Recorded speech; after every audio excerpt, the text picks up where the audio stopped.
Welcome back to Talk of the Town. I'm joined by John Cranford. Thanks for having me. So good to be with you. Good morning. Swampfire Records. Yes, ma'am. Okay, so when you think about local music and you think about the incredible talent around here, you can't help but to associate you with local music.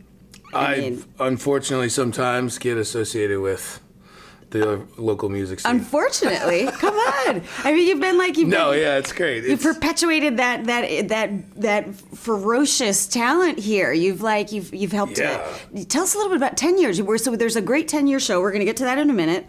That's coming up on the December 5th, on the 5th of December. But tell us a little bit about the importance of local music and sort of how you've had your hand in the mix with it. Sure. Artists you've worked with, how many albums y'all put out. Yes. Tell us about it. Paint a picture. It's been a wild road. So 10 years ago, I started playing down here with a couple of guys in a band in a group called Treble J that sort of morphed out of a local open mic at the Brick Oven, which it's right across the street, but it's not even there anymore. And that was hosted by this guy named Jesse Watkins. Jesse really pushed the original local music scene way back in the day with his band, the Moondas. And Jesse latched on to me. I was writing songs. He was really interested and sort of pushed this, hey man, we should go out and play your original stuff. Don't worry about the covers. Let's do the original thing. He was sort of a founding father, per se, of Swampfire and that idea.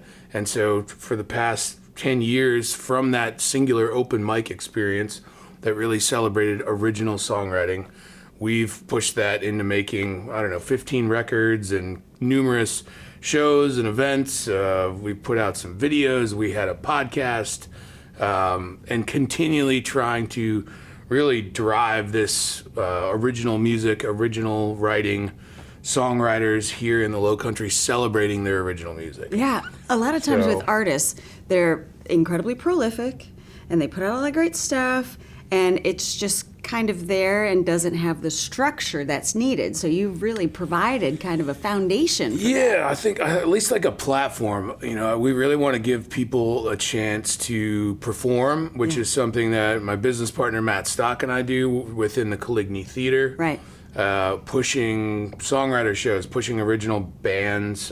We had Native already in there this year, Quentin Smalls, he's great. And this is sort of all coming to fruition December 5th for this sort of 10-year celebration of all the work we've done at Coligny Theater. And the lineup is insane. Angie Aparo, Cranford Hollow, Pretty Darn, Jevin Daly, Martin Lesh, Sarah Burns, Quentin Smalls, Mike Corbar, Craig Coyne, Zach Stevens, John Ruxton, John Bruner, probably somebody I'm forgetting, but just this really big celebratory event to say, come out and listen to all these different local artists, and everybody's going to do 2 or 3 original songs, and there'll be some collaboration amongst the artists as well that evening. So that's really what we're pushing is come on out and see this show. Yeah. With a show like that, is it kind of modified down to sort of a coffee shop light version, Unplugged, or is it going to be like full band, switch this out? Yeah, it's kind of like a happy medium of both, I would say. It's not quite just the singer-songwriter, somebody with an acoustic guitar. We're going to have some drums. We're going to have some keys. We'll have some electric guitars and a bass and whatever else ends up on stage. Are they going to share instruments? They're cool with that? Yeah, we'll all kind of have our station. We definitely want to keep people distanced and safe and all that. So everybody will have their designated station, and then different artists will get up and maybe, person A will play with person B and so on and so forth. And kind of this cool cross-pollination of different styles, different pairings of what you wouldn't normally see. Yeah. Yeah. That must be a lot of fun. It is a lot of fun. So let's talk about tickets, getting tickets, how fast you got to get them, how many people are allowed in, how many shows are going to be, if it's just the one, or, Sure. Tickets are online. We always have all our tickets on Eventbrite, and you can just search Swampfire 10 or eventbrite.com/Swampfire 10, I believe. And the biggest thing right now that we're trying to get people to understand is buy your tickets early for this thing, because this stuff sells out. We just had a great songwriter night a couple weeks ago. That was fantastic. And the Coligny Theater is bar none our favorite room to put these sort of events on. It's a well-calibrated room? Yeah, it's a great room. It's almost like a studio environment. Yeah. Really, really Makes a great difference, noise right? floor. No, outside influence of noise. Yeah. And the acoustics just in the room are great. Is it a seated event or is there like dancing space? It's a seated event, and the biggest thing we're dealing with right now is we only have 100 seats available, even though our normal capacity is 208. So because of COVID, because of social distancing, we're still keeping that capacity at 50%. Yeah. And we want to make sure everybody has a safe but really fun evening of enjoying. So we'll be seated every other row in the theater. So all the more reason to get tickets ahead of time. Absolutely. Are you guys going to be filming it? We will be doing some filming. We'll be doing some recording of the evening, both audio and video. We have a pretty big SoundCloud following and a big SoundCloud page, so some of those tracks will be on there. Oh, that's wonderful. Obviously, Facebook, social media, Instagram, everywhere else Sure. with some video. So, if you're not able to get to the show, or you don't feel, some folks don't even feel comfortable folks are going just out yet, not which is going totally out. cool. Yeah, we will have something for you down the line. That's wonderful. Yeah. So 10-year celebration. What a great milestone. Did you ever think?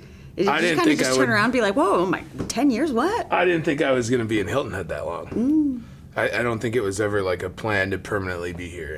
And I got lucky. I toured for a long time with Cranford Hollow. We came off the road. In the past few years, I've really had more time to focus on Swampfire, to promote, singer-songwriter nights, or help somebody with their record, or get the Right. promotion or the word out about, a new record that's being produced. And then along comes COVID, and you get prolific. Right? Yeah, I mean, we did a streaming series at the theater during COVID that had about 100,000 views. We were really happy with it, and actually got some money into the local original artists' pockets through donations, then PayPal and Venmo. Oh, that's so cool. So we did about a dozen live performances inside the theater during COVID, and then we did have to shut down. I think that was right around April.